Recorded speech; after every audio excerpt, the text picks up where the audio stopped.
చుట్టూ పంట పొలాలు, ఓవైపు గోదావరి పరవళ్లు, ఆనందం ఆధ్యాత్మికం కలగలిసిన క్షేత్రం పిఠాపురం పురోహితిక దేవి ఆలయం. అష్టాదశ శక్తిపీఠాల్లోని దశమ శక్తిపీఠంగా అమ్మవారు ఇక్కడే కొలువుతీరారు.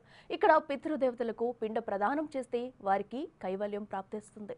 మహాపుణ్యప్రదమైన ఈ క్షేత్ర దర్శనం మీకోసం.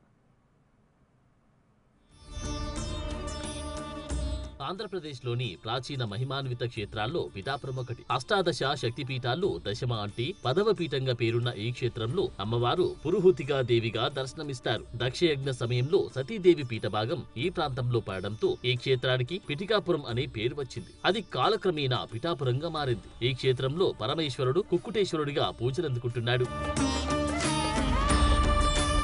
ఈ క్షేత్రం వెనుక ఓ పురాణ గాథ ఉంది. పూర్వం గయాసురుడనే రాక్షసుడు విష్ణువుని మెప్పించి తన శరీరం అతి పవిత్రంగా ఉండే వరాన్ని పొందుతాడు. దీంతో మనుషులు ఎన్ని పాపాలు చేసినా అతడి శరీరాన్ని తాకిన వెంటనే పాప విముక్తులై స్వర్గానికి వెళ్తుంటారు. గయాసురుడు భాగవోత్తముడు కావడంతో ఇంద్ర పదవిని చేజిక్కించుకుంటాడు. దీంతో రాక్షసులంతా చెలరేగిపోతారు. ఆందోళనతో దేవేంద్రుడు త్రిమూర్తులను ఆశ్రయిస్తాడు. గయాసురుడిని కట్టడి చేసి తిరిగి తన ఇంద్ర పదవిని తనకు ఇప్పించమని కోరుతాడు.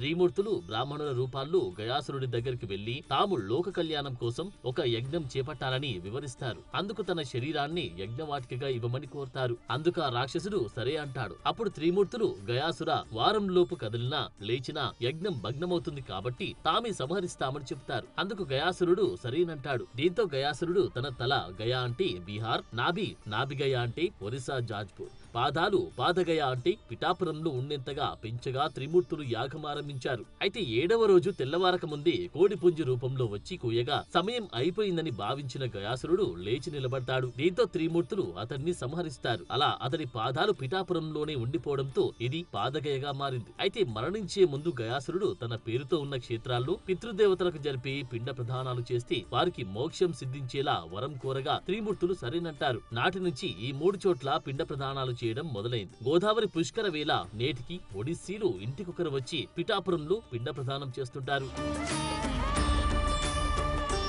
పిఠాపురంలో పిండ ప్రదానాలు చేసి పాదగయ పుష్కరిణి అసలు పేరు ఏలా నది. పూర్వం ఏలా మహర్షి అప్సరసల మోజులో పడి తపస్సును భగ్నం చేసుకుంటాడు. అందుకు ప్రాయచిత్తంగా ఈశ్వరుడి గురించి తపస్సు చేసి పాపాన్ని పోగొట్టుకుంటాడు. అంతేగాక ఒక నదిని వరంగా పొందుతాడు. శివుడు అనుగ్రహించిన ఆ నదిని తీసుకుని దానిని సముద్రంలో కలిపేందుకు బయలుదేరుతాడు. పాదగయ క్షేత్రం దగ్గరకు వచ్చేసరికి కోడి కూత వినబడి అక్కడే ఆగిపోతాడు. ఆయన వెంట వచ్చిన నదీపాయ కూడా ఆగిపోతుంది. అదే పాదగయ పుష్కరిణిగా నేటికి అక్కడే ఉంది. గయాసుర సంహారం కోసం కుక్కుట రూపం అంటే కోడి రూపం ధరించిన కారణంగా ఇక్కడి శివుడిని కుక్కుటేశ్వరుడిగా పూజిస్తారు. స్వామివారి దేవేరిగా శ్రీ రాజరాజేశ్వరి దేవి భక్తుల పాలిట కల్పవల్లిగా విరాజిల్లుతుంది. అమ్మవారి పక్కని నెమలిపై కుమారస్వామి, మరొక పక్క చతుర్భుజుడైన గణపతి దర్శనమిస్తారు.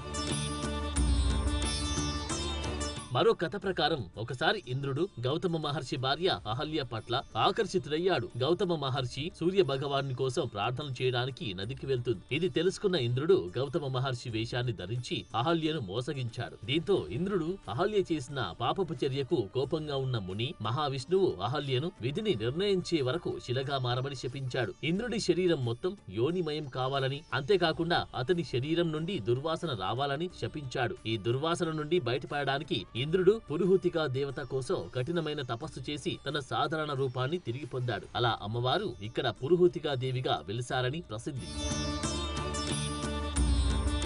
ఈ ఆలయాన్ని ద్రావిడ శైలిలో నిర్మించారు. గర్భగుడిలోని పురుహూతికా దేవి విగ్రహానికి 4 చేతులున్నాయి. ప్రతి చేతిలో విత్తనాలు, గొడ్డలి, కమలం, పత్రాన్ని పట్టుకుని అమ్మవారు అభయమిస్తారు. ఈ దేవిని దర్శించుకుంటే పాపాలు తొలగిపోతాయని విశ్వాసం. ధన సంపద, ఐశ్వర్యం కలుగుతుంది అని భక్తులు నమ్ముతారు. పురుహూతికా దేవిని మహాశక్తిగా భావిస్తారు. ఆలయంలో అమ్మవారికి నిత్య పూజలు, నవరాత్రి వేడుకలు ఘనంగా నిర్వహిస్తారు.